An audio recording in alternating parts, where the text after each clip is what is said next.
It's the end of the year, you're a small business owner, and you're sitting down in your office looking through your numbers. Oh man, let's see what we did for 2019. What the heck is going on here?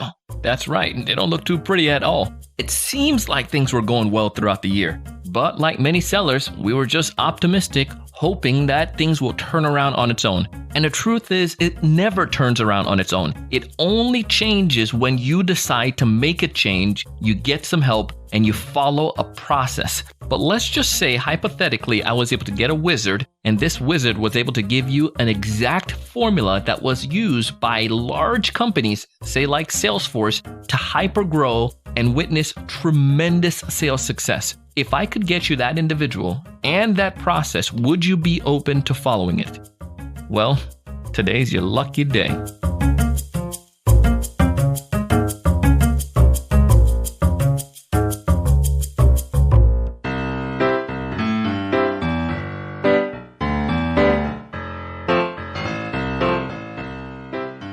This episode is brought to you in part by TSE Certified Sales Training Program. The course is designed to challenge and to teach new and struggling sellers the fundamentals of sales that's going to help them to succeed. To find more information, simply go to theSalesEvangelist.com/course. This episode is also brought to you in part by Sales Live Miami. It's a must-attend 2-day event for sales, marketing, business development, and revenue-focused professionals. It's taking place November 4th through the 5th in Miami, Florida. To find more information, simply go to theSalesEvangelist.com/saleslive.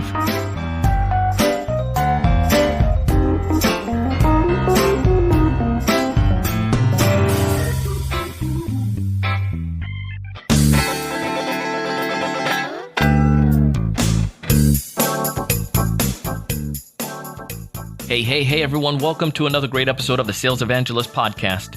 I'm your host, Donald Kelly, the Sales Evangelist, and I'm so excited for another great episode. I'm so excited to be here with you today. And on this episode, we have, yes, in the house, Mr. Aaron Ross on this Monday morning. He's going to get us hyped, going to get us focused. And as I mentioned, man, telling you, so many sellers, so many business owners, so many entrepreneurs, anyone that's selling, what typically happens is that you look back at the end of your quarter, end of your year, and you realize, man, I sucked it up. What could I have done to improve? And it usually comes down to the simple fact that you don't have a process. Now, Aaron has worked with large organizations. I bragged about his experience with Salesforce in a teaser. He's going to tell you about a few more examples, but he literally helped companies master a predictable revenue path to see hyper growth. And if there's one individual that I would call a sales wizard, it would be this guy. So in this episode, we're going to break down some things that you could take right now, implement in your company to witness an amazing Q1. So I won't take up much more time. Let's go ahead and dive straight into our conversation.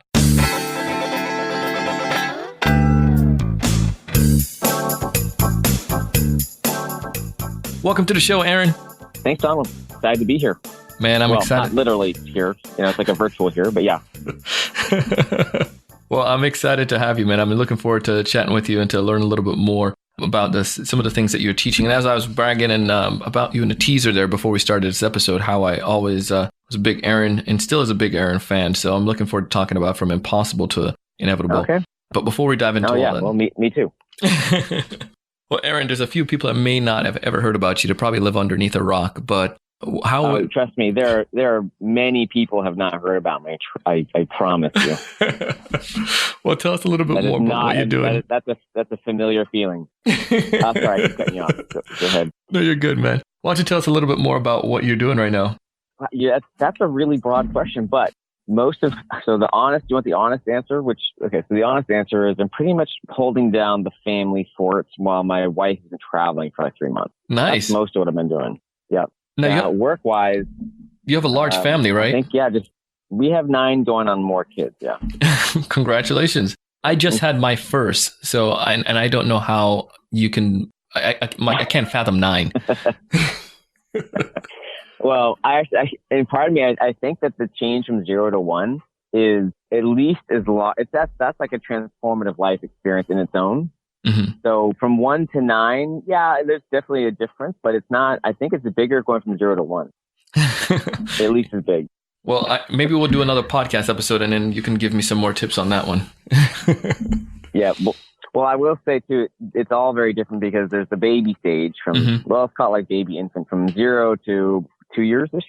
The first year is just, kind of like, I feel like you're going through Navy SEAL training. Pretty much brutal in a lot of ways. There's a lot of cute moments, but it's once they get to be 2.5, 3, it just changes to more magic.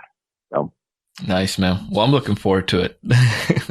And now I will point out that in touching on the From Impossible to Inevitable book, I do write in the book, and I've said in keynotes and so on, that having a big family for me has been the ultimate motivation to force myself to make more money. Yes. I mean, again, from my standpoint, this is like for years, my wife and I we could survive on, whatever. And, you don't need a lot. But then I don't know something happened in my head with a game changer with this little guy. It's like, now I need to do more. Yeah. You know what I mean? Yeah. And I'll tell you another. I totally know what you mean. There's in college, I was, some of my friends got married while they're in college.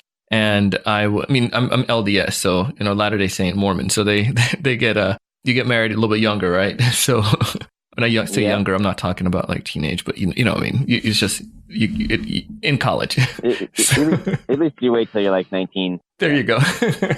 So, but what I saw a difference though, Aaron, though, some of my friends that were married, like these dudes were just like so much more disciplined. Because it was like sink or swim, man. You're either going to succeed at this thing, get a good internship, get into a good company, make some money, take care of your family, or you're not going to make it. And, for me, I was still hanging out with my buddies and, squandering money, going on dates, doing the sales jobs and stuff. And I saw my grades was different compared to theirs. And it was a night and day for the ones, like folks I knew that just got married and they just were more disciplined. So maybe I just need to have more kids, make more millions.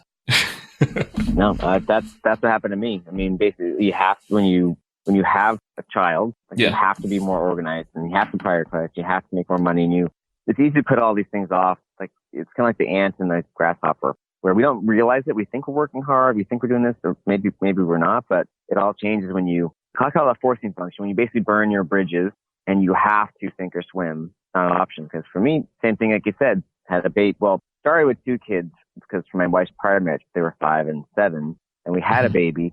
And there was a moment where I was like, oh, I have to make more money with more predictability as I'm supporting the family. Totally changed a lot of things and how I use my time. I focus on like having to make more money, and I made a lot more money. It was over a few years. May not be typical, but I grew my income by 11 times in 4 years. Dang. Once I had a baby. Yeah. From, decent 70-something thousand a year, kind of like you said, kind of enough to get by on, just to didn't have to make more, and then went up by a lot because I had to make more with a big and fast growing family. Well, I mean, congratulations on all the stuff that you're seeing there, and so again, that's one of the other reasons why I respect you so much for that focus and the tenacity you have. And I'm curious too to kind of tie in this book here. You wrote Predictable Revenue, which when you were at Salesforce, you experienced there and how you made that happen. But why go into writing another book at this point right now? There's probably at least 2 reasons. One was, again, kind of looking how to grow the business, make money for the family, kind of keep things fresh. And the other was I just felt like it was time. And I don't remember if there's something other than kind of like that feeling around, hey, feel like it's time to write it. The prior book, so Predictable Revenue, came out 2011. So it's probably been 3 or 4 years until I started working on the new one and got a co-author, Jason Lemkin from SaaStr, who's amazing. Yeah. It's been a few years and I felt like time to do it. I think there are a lot of things I do in life because I have to, like, especially when you have a family or a business. I have a business. We have 30 something people. We've got a family. We've got, not only the 9 kids, but then there's a couple nannies. There's my wife. So there's like a dozen. We have adopting a new baby. Half our kids are adopted. Kind of how I went from 0 to 9 kids in, I think, 6 years. Amazing. So there's a lot, trust me, there's a lot of things I have to do. And it's harder, the busier I am, the harder it is to listen to my intuition, listen to the things I feel like I want to do. Yeah. Whether it's kind of personal fulfillment or just business wise. But I do feel like through my career, a lot of what has driven me in kind of different directions towards sales or writing a book or starting a company or not, is this kind of like, hey, I just feel like I want to do it. Yeah. That just feels like my direction. That just feels right. It may or may not make logical sense, but I just feel like I want to do it. Actually, one last example is if you've seen any of the books I've done, there's art in them, sketches and art on the covers of the books. both in the Impossible book and the Predictable Revenue book. I did all the art, and just because I wanted to. Nice. I felt like it. Yeah, I love the artwork from Predictable Revenue when I was first going through that. I was like, man, that's a cool sketch. Where did I wonder who he got to do it. How did they do that? Now I know. Yeah, that was me, just with a notebook. And I didn't A/B test it. I didn't, hire. I just, just wanted to do it. Yeah. Kind of felt like fun over years of playing with sketching. And well, Aaron, what would you say the big difference is between Predictable Revenue and this book? Well, if you haven't heard of either book, Predictable Revenue, really, they call it the sales Bible of Silicon Valley. And it's really changed how the fastest growing sales teams are designed, and companies design their sales teams. So I think, the two big ideas were, one is, outbound prospecting can be a very predictable way to drive appointments. Mm-hmm. And if you have predictable appointments, you can create predictable revenue. And the other is this idea of sales specialization, whereas instead of having salespeople do everything, prospect, close, manage customers, that you have to break your sales team out, as long as you have 2 salespeople or more, into specialists, like a soccer team or football team or any sports team, where you have prospectors who prospect, closers who close, separate team for account management, and so on. Everyone has their specialty. So that was what Predictable Revenue is known for. Sales Bible, the From Impossible to Inevitable book, the law syllables, really called a Growth Bible. So it's more for the C-levels, like managers and executives and leaders of the companies, really understand, hey, what are these few key reasons that a company either gets stuck and won't grow or does grow? So it answers these 3 questions, which is, why aren't you growing as fast as you want? How can you grow faster, and how do you keep it up? So it's a little bit broader book. It does touch on sales models and expands on lead generation. So a little bit on marketing and things like customer success. I think one of the biggest differences, and they're very different books. Mm-hmm. One of the big differences is that From Impossible to Inevitable. It's interesting, the lessons in terms of why companies grow faster. And we profile companies like Salesforce.com or Twilio or Zora, some of these, literally some of the fastest growing companies in the world. A lot of those points parallel to what helps someone advance their own career or money. So if you read the lessons, so for example, a lot of it comes down to picking a specialty. We call it nailing a niche. Yeah. How to create leads, right? Opportunities for yourself, so on. So anyone can benefit from it. All is really written for leaders and managers and kind of people who want to be entrepreneurial, who want to start a company or have one. But I think the biggest content difference, and there's many, but one of the key ones is the Predictable Revenue book came out 2011. A lot of people tried to do it. A lot of people were successful in implementing kind of the sales model and outbound sales function and seeing it work. A lot were not successful. They would implement kind of outbound prospecting and the sales model, and they struggled. And the most common reason people struggled with Predictable Revenue, more in general, the most common reason I would say individuals or companies struggle to grow is they haven't nailed a niche. And so that became the very first section of the new book. In the Impossible book is called Nail a Niche. And because the painful truth is most people and companies are not ready to grow. You're not growing as fast as you want because you're not ready. So how do you get ready to grow? How do you kind of enable yourself to be even on the right path, on the right? You can't paddle downstream if you're not even in the stream. Yeah. So how do you get into the stream, and how do you get yourself ready to grow and kind of activate growth in the first place? So that's probably the most important, biggest difference in 2 books, and the most common reason people struggle. Well, let's talk. How do you nail a niche? Let's tackle that one, because I can tell you that's something that I've seen myself before, and it wasn't. I figured, well, everybody needs sales help, so let's try to get everybody. And I quickly learned that it didn't work. But I was trying to, I guess, boil the ocean, so to speak, and it wasn't quite working for me. But if somebody wants to do that, how do you go about nailing that niche? What's your process? Well, it's true. So let's just say that generally when you begin, you do have to kind of try to sell everything to everyone. Like you said, maybe you're a sales consultant, maybe you're a company selling, I don't know, pizzas, like home bake. I'm just making something up, like a subscription pizza delivery service, pizza in a box. I'd sign up. Whatever you're doing, you have an idea, you take your best guess. This is our customer. Let's create something. Let's go talk to people and hope. Well, either you don't get any customers, or maybe you get a bunch of customers, and they're often kind of like a little bit of this, a little bit of that. Yeah. So take a sales consultant. Maybe you get like a couple really young, small companies. Maybe there's a couple medium ones. Maybe some people need help with sales training. Some people need help with their sales, CRM configuration. And there's this natural thing around, you get your first bunch of customers, hopefully again, like say 5 to 20, 50 customers over months or years. It can take years sometimes. And going through that, then you kind of step back and think, which customers were the easiest to close? The ones who really needed me, my company or myself, who needed me the most? What did they value the most? And ideally, they got the most value from working together. And how are they different than all the customers that were a struggle? They didn't really know what I was doing. They took forever to buy. When we worked together, they didn't get a great result. So by having some customers on one hand that went great and some others that didn't, you can start to learn, okay, here is a direction. Here's a specialty or a direction for my specialty. This is true in software companies. Mm-hmm. This is true for consultants. This part's true for anyone who gets customers. So really, it's the main lesson is define who needs you versus where are you nice to have to start. Well, on that same vein, tying down to the whole idea of big fish in small pond. So now we understand who we're going for. Do you mind speaking to this? Because you guys spoke about it a little bit in the book. Yeah, it really is. Because I went through this myself. When I left Salesforce.com in 2006, I've been there 4 years. I built this internal sales program, this outbound sales team that was, dozens of people, and added extra 100 million in a few years to Salesforce. And I did 3 years of that, a year in the M&A, and their M&A team that was new. And I left. I'm like, I don't want to. The one thing I know I don't want to do. I don't want to do sales consulting. Yeah. I'm done with that. And fast forward, it was about 4 or 5 years of just miscellaneous life adventures. I'm not even sure what I did. Spent some time in a venture firm. I worked on this thing called Unique Genius. I worked on this other thing called CEO Flow. I just kind of was exploring. And when I got married and I had to make more money, went back to what's the easiest way for me to make money. And I also done some different. I actually did end up doing miscellaneous sales consulting, kind of a little bit of this, a little bit of that. I didn't specialize. I didn't want to do prospecting because I just feel like I'd done that. I was bored and so on.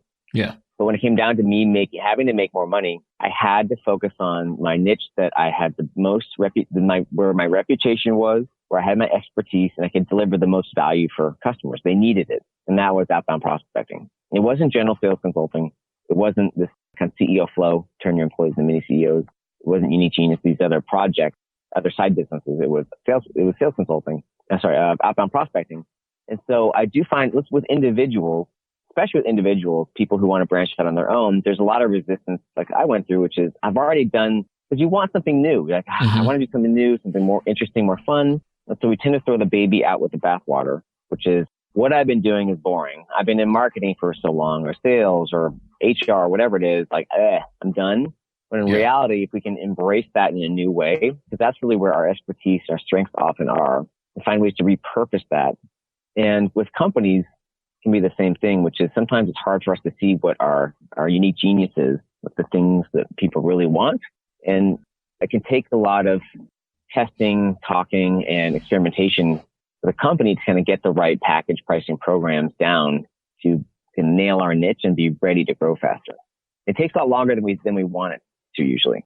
Yeah. Because we have these unrealistic expectations on how fast it should happen. This very dangerous word, should.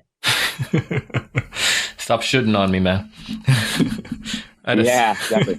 Well, how many people say, well, I'm already 30, I'm already 40, I'm already 50. I should be X. I should be married. I should be a millionaire or whatever. I should be an entrepreneur. I should be this. I should be a VP. I should have kids. I should. Right? And that is one way to shoot ourselves in the foot very quickly.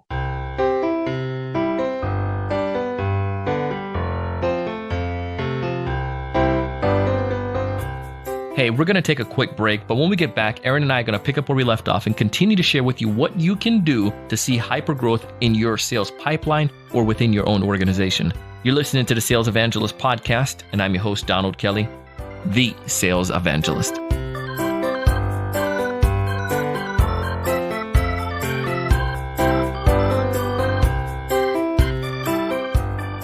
My first year in sales was brutal, straight up. I had a rough time. I was so broke that I was borrowing money from my mom to pay for rent.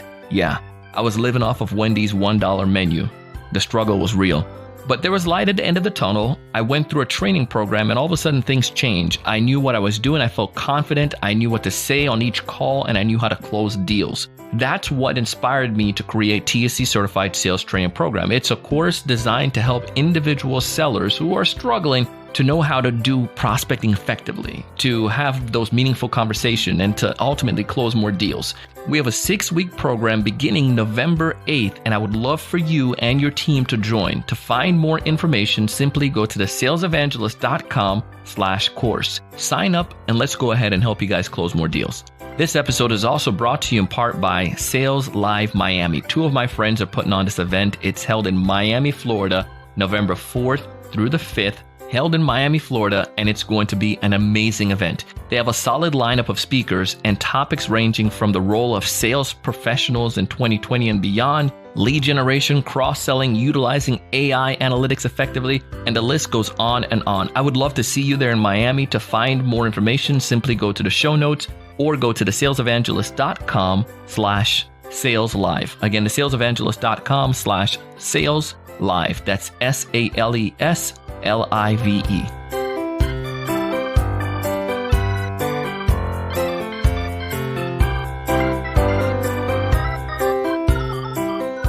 Hey, we're back and we're going to pick up where we left off. And if you're not doing so already, make sure to take some notes. Seriously, just do yourself a favor, take some notes, or go back through when you park or you're at home and re-listen to this episode. Take some notes, write down what you're learning, because this is some really good stuff.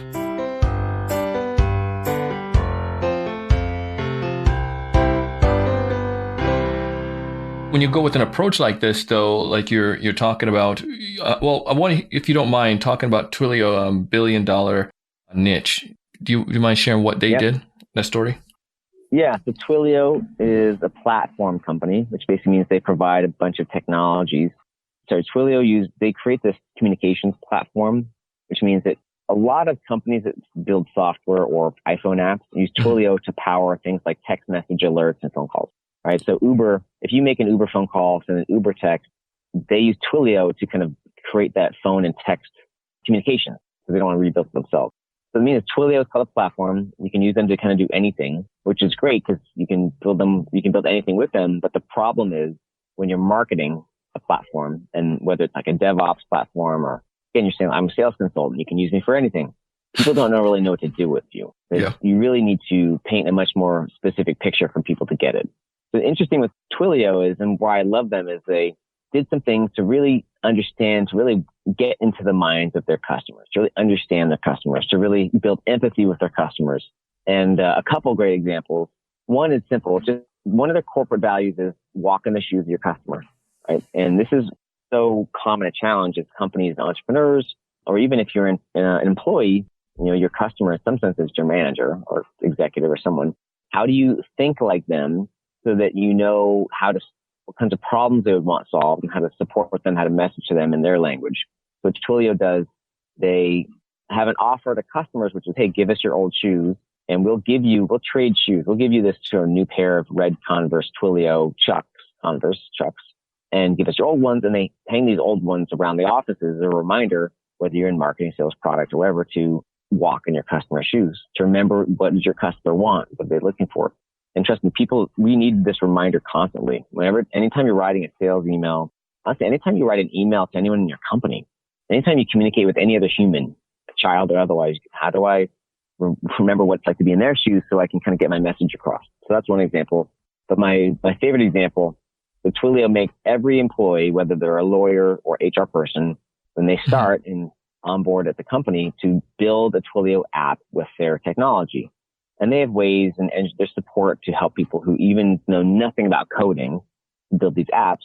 What that does is it gives everyone in the company a bit of a taste, at least, to what it's like to be a customer. And so that was one of the secrets of Twilio's success. Now, Twilio has been around for, I'm not sure, 15 years, and they're going to do $600 million in revenue this year. They're a multi-billion-dollar valued company. So something's working. Yeah, that's pretty interesting. Again, they really focus on that idea of that small fish in a big pond. I remember when somebody first told me about that. Big fish in small pond. I had a friend told me about that, and I was like, what? And then they broke it down for me, and I was like, crap, that does make so much more sense instead of trying to be everywhere. Yeah, and Well, the big fish in a small pond with that really too, it means it's easier to, like, let's say you have a product or service, or it's easier to be more specific in your targeting. So be more specific on, like, it makes the pond smaller. I'm going to try to talk to fewer people. So instead of talking to everyone in sales, I'll pick just sales managers, or maybe just sales managers at manufacturing companies, or maybe just sales managers at manufacturing companies that have at least $500 million in revenue and are based in the United States, but use a lot of outsourced overseas parts and suppliers. So in other words, the smaller the pond you can make and be specific, it doesn't make your opportunity smaller. And you want to be a big fish in a small pond in order to be able to, like, find the right people and win deals. That's what it is. It's more specific targeting, because it's hard. It's often hard to change your product or your service. It's a lot easier to change your targeting. Yeah. Sweet, man. So true on that. Well, I also want to jump into another part of this, the whole prospecting side, because as a seller myself, I love the stuff. You broke down the difference between the seed, the nets, and also the spears. There's my Jamaican side coming out of me. Spears. So a lot of time we find entrepreneurs who get so confused as far as what to do, or business owners, and they're just trying to, again, go for everybody, and they're doing all these different methods. Survive. Yeah. Like a survival out here, man. It struggles real. Why don't you break down those for us and help us to understand what they are, and maybe we can figure out what's best for each business. Yeah, this is really important. So there's these three types of leads. Well, first of all, lead generation is what will be the main driver for your growing your business. Yeah. A lot of technology companies, right, they want word of mouth. That's still a form of lead generation, but so lead generation will drive your business for the most part. There's three types of leads: seeds, nets, and spears. The seeds are really relationship driven, referrals, customer referrals, word of mouth, friends, family. And those are the best because, again, if there's a referral or some sort of relationship based lead, they're going to close faster with a higher rate, but they're hard to generate. The word of mouth is hard to grow. You kind of usually get what you get. And the nets are marketing leads, right? You're casting a wide net. You're broadcasting one to many. So it could be podcast, it could be a billboard, it could be online marketing. You usually might get more leads in terms of quantity, but the quality percentage will be only a few that will be any good, typically. And the last one, spears, up on prospecting. You have typically a targeted list, targeting a much smaller number of companies or people, and hopefully get sort of fewer but better opportunities out of that. Now, these three types of leads, everyone at some point as you grow, you want all three. You almost always start with the word of mouth, but then as you start to grow, you then want to add in kind of a content marketing or prospecting. But the important things are all different, right? So that the close, like your win rates and your sales cycle length and how hard it is or how easy it is to win things basically will vary, whether it's a seed, word of mouth, or a net or a spear. And so it's important to understand as a company, if you've had success, what kinds of leads have you been successful with? Because some people are amazing at content marketing, inbound marketing. Other companies are amazing at word of mouth, and other companies are amazing at prospecting. And like find out what's worked for you and like triple down on that first before trying to get too far into some other function. Yeah. And I've seen, there's a client that I've worked with, and one of the problems that they had, they didn't know, it's like sometimes they felt that they needed to do only one versus the other. And one of the things I like you to point out in the book is that different stages of your sales process, different things could be done. So they're like, I'm going to double down on the inbound and I'm just going to focus all of my efforts on that. But then you see that so many other organizations these days are doing outbound. So then like, we're going to do outbound. And it's like, well, what about the current customers and some of the other seeding and farming for the larger deals? And it's like, it feel like they couldn't commit. They were going all over the place, but it's safe to say based on what you're sharing is that each is just a different, you can do all of this, but it has to be done properly and in a proportion. Yeah. It's kind of like pick the one that's right for you first. Like, and usually that's whatever's worked better for you so far. Like do more of what's working first. And then depending on the kind of business you might, and kind of your passion, you can pick a next one. You don't want to do all three at one time. Yeah. Unless you're a huge company with millions in funding. But so generally just rules of thumb, like if you're a service-based business, there's lots of businesses that are more relationship-based. Mm-hmm. So consulting, services, some kinds of, let's just say consulting and services where, the brand and their relationship with the people are really important. And that's really that word of mouth. Plus it's called like personality marketing. Yeah. So the marketing, but really broadcasting who your people are, what they stand for, and So there's a lot of trust involved. If you're a software company or like a very kind of concrete product company, oftentimes you start with outbound prospecting because that's easier. Prospecting works better with products and concrete things because when you have something that's vague, well, lead generation is always harder in every way if what you have is vague. And services generally are more vague by their design. Yeah. So I think, again, what's worked for you, double or triple down on that first before going to the next thing. And if you haven't started, again, I think it's really important that this, it's hard to get any kind of lead gen. It's hard to get a company off the ground. It's hard to get any kind of lead generation program working. Your natural interests and desires are important. So if you're someone who's like, I don't know, should I do content marketing or should I do prospecting? Well, do you have a passion for one or the other? There's a lot of people who just love posting content, creating content, inbound marketing, like do that if you have a natural like passion for it. The people really want to do like the outbound prospecting. So that's another important factor is it's hard enough to do these. It might take 6 to 12 months to get a program up and running and really producing. So you have to really want to do it. And it takes longer than people want to get it tuned and to work in the way you want. It does. It might take 2 years to get a sales team designed up and running and kind of with a leader that fits. And we're talking usually years here. Yeah.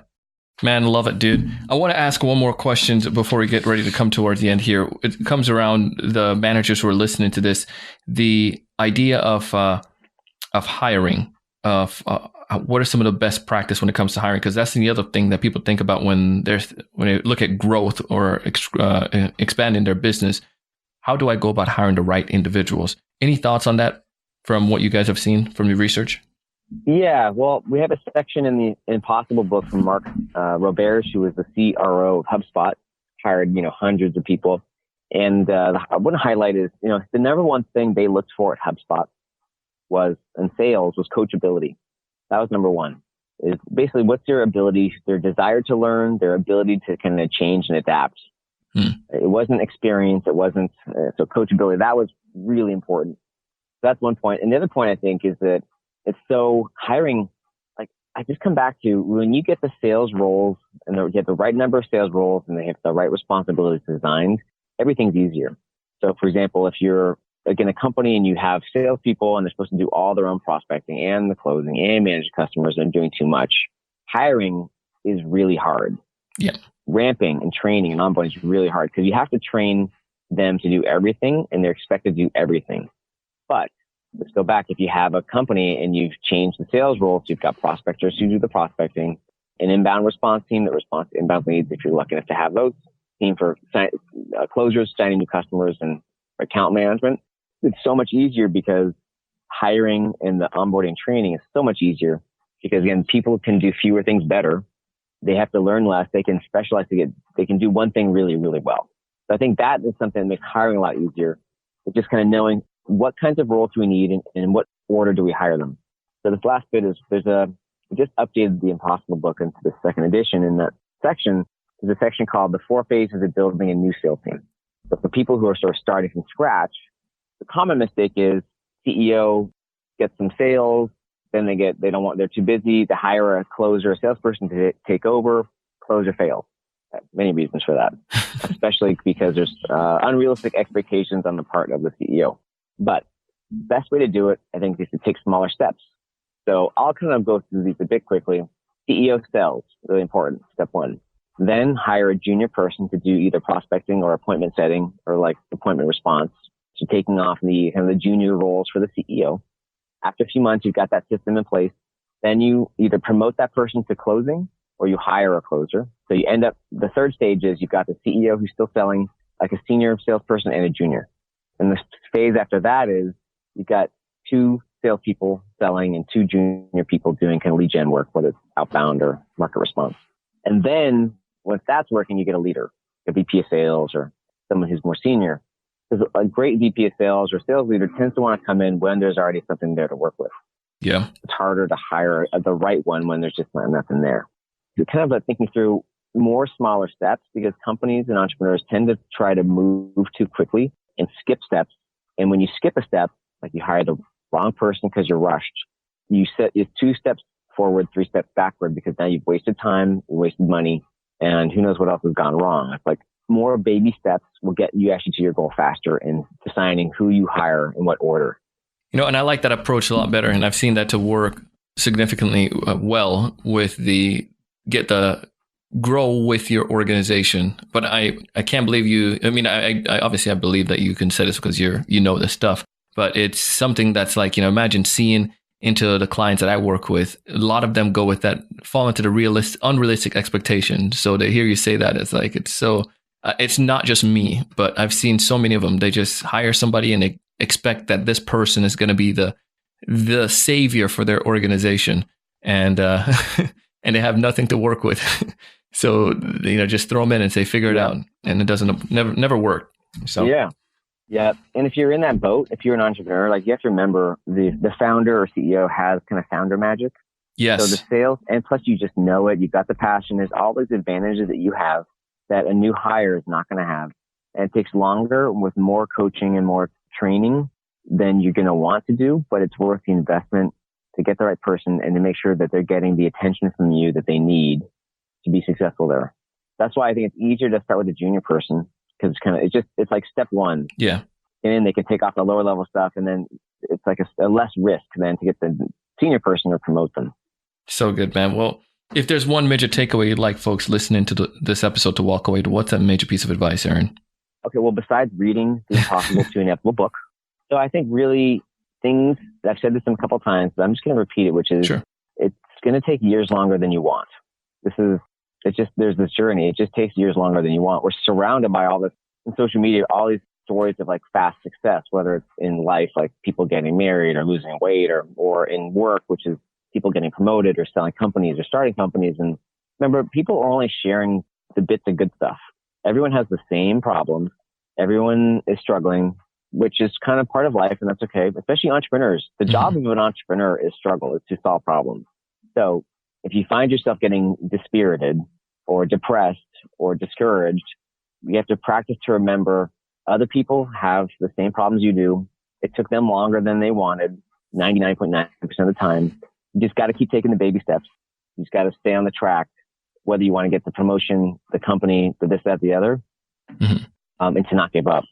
Right? It's really hard because for most people, this kind of fear of perfectionism, fear of rejection, there's all these anxieties that come up that stop us from writing the blog post or the podcast or you just got to keep taking the steps and really not to give up. And everything everyone says it's the overnight success. It took 10 years in the making. And that's true of me. And it's true of everyone I've known. Well, man, I couldn't agree with you even more so on that, man. It's so true, man. If folks out there want to get connected with you and learn from you, Aaron, besides buying a book, where could they go ahead and connect with you? I'm easy to find on LinkedIn. I think I'm actually maxed out on my connections, but our consulting business is predictablerevenue.com. And that's really where people come to talk to us or talk to me. It's predictablerevenue.com. We help companies build outbound prospecting programs that can help drive growth more predictably. Well, sweet, man. Well, we'll put that back in our show notes so folks can get connected with you. We thank you so much for taking the time to come on the show today, man, Aaron. Truly appreciate it. Yeah. No, thanks, Donald. Appreciate it. Anytime.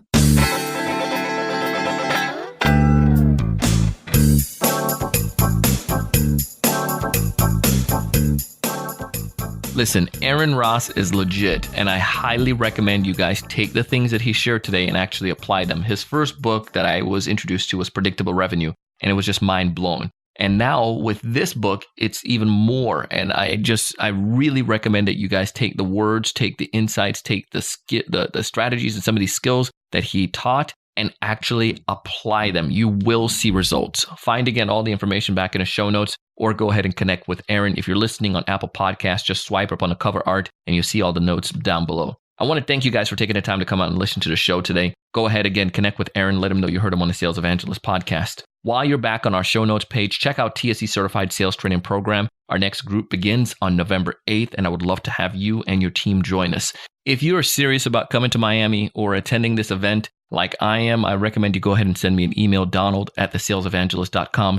Tell me sales live in a subject line, and I will give you a really, really good discount that I'm able to offer. But I only can do it for a few people. Go ahead and again, find all the information in the show notes, or simply email me, donald@thesalesevangelist.com. I share this stuff with you because I want to help you. I want you guys to be able to find more of your ideal customers. I want you to be able to build stronger value. I want you to be able to close more deals. But most importantly, I want to challenge you each and every single day to go out and do big things.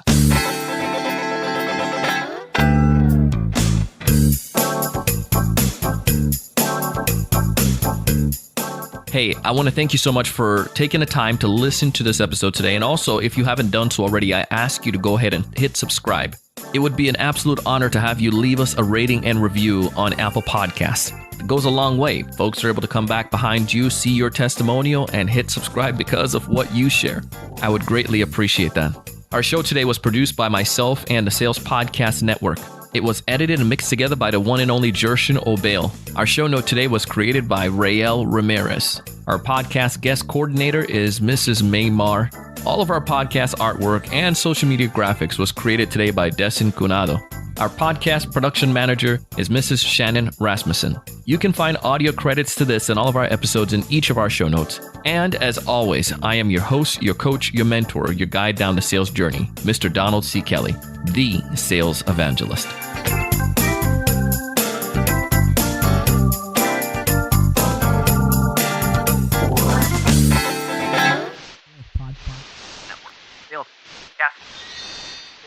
Sales Podcast Network.